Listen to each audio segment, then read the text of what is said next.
નવસારી જિલ્લામાં ઘરકામના બહાને વિવિધ રહેણાંક મકાનો અને ફ્લેટોમાં પ્રવેશ મેળવી ચોરીની ઘટનાઓને અંજામ આપતી એક શાતીર મહિલાને નવસારી એલસીબી પોલીસે ગણતરીના દિવસોમાં ઝડપી પાડી છે.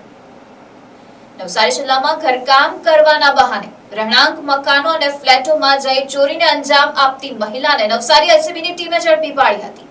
પોલીસે મહિલાના કબજામાંથી દાગીના તથા રોકડ મળી કુલ 3.4 લાખ રૂપિયાનો મુદ્દામાલ રિકવર કર્યો છે. ઝડપાયેલી મહિલા સરલા ઉર્ફે ગીતા ઉર્ફે સવિતા ઉર્ફે લીલા પટેલ રહેવાસી હાથીફળિયું અલીફનગર સોનગઢ જિલ્લો તાપી હોવાનું સામે આવ્યું છે. પોલીસ તપાસમાં બહાર આવ્યું છે કે આરોપી મહિલા અલગ અલગ વિસ્તારોમાં ઘરકામ મેળવતી, લોકોને વિશ્વાસમાં જીતતી, બાદ તક મળતા દાગીના અને રોકડ રકમની ચોરી કરી લેતી હતી. ચોરી કર્યા બાદ પોતાની ઓળખ બદલવા માટે અલગ અલગ નામ ધારણ કરી સ્થળ પરથી ફરાર થઈ જતી હતી. પ્રાથમિક પૂછપરછ દરમિયાન મહિલાએ પોતાના માથે દેવું વધી જતા ચોરીના ગુનાઓ આચર્યા હોવાની કબૂલાત કરી હોવાનું પોલીસ સૂત્રોએ જણાવ્યું છે. આ મામલે નવસારી ટાઉન પોલીસ સ્ટેશનમાં ગુનો નોંધી મહિલાની ધરપકડ કરવામાં આવી છે.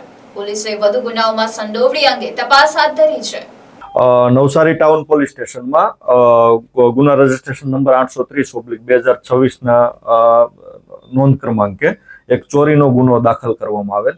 જે ગુનામાં જે ટોટલ જે ફરિયાદી શ્રી છે એમના દ્વારા અલગ અલગ પોતાના ઘરના કબાટમાં રાખેલ સોનાની મતલબ રોકડા 40,000, સોનાની ચેન જેની કિંમત 17,400, સોનાનું બ્રેસલેટ જેનું વજન આશરે 12 ગ્રામ 34,800 ની કિંમતનું, તેમજ સોનાની એક જોડ બુટ્ટી તેમજ સોનાની ઓમ આકૃતિ વાળા પેન્ડલ વગેરે જેવી કુલ 1,18,300 ની મતાની ચોરી બાબતે એમણે ફરિયાદ આપવામાં આવેલ. તો આ ગુનાના કામે નવસારી ટાઉન પોલીસ સ્ટેશન તેમજ નવસારી એલસીબીની ટીમ દ્વારા ગુનાના ડિટેક્શન કરવા માટે તજવીજ હાથ ધરવામાં આવેલ. જે બાબતે એલસીબી દ્વારા ગુનો હાલ ડિટેક્ટ કરવામાં આવેલ છે અને એમાં જે આરોપી છે સરલાબેન વાઇફ ઓફ મહેશભાઈ ગામિત, જેમની મૂળ રહેવાસી સોનગઢ તાપી અને એમનું પિયર છે વલસાડ જિલ્લામાં. તો એ જે બેન છે એમના દ્વારા આ ચોરી કરવાનું હોવાનું અને જે ઉપરોક્ત જે મુદ્દામાલ છે કુલ 3,04,060 જે આજની બજાર કિંમતનો જે ભાવ છે એ મુજબનો કુલ મુદ્દામાલ પણ એમના દ્વારા રિકવર કરવામાં આવેલ છે. ગુનાની એમો એવી છે કે જે આ બેન છે એમને આ જે ફરિયાદી શ્રી છે બિપિનભાઈ મહેતા એમના ઘરે એક ઘરકામ કરવા માટે જતા હોય છે અને એ બાબતે એમણે આ ચોરી કરેલી હતી.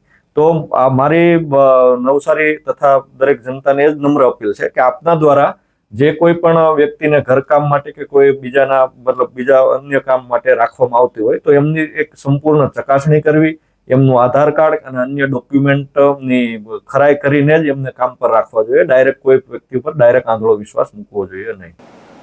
Bureau report NDC news, Navsari.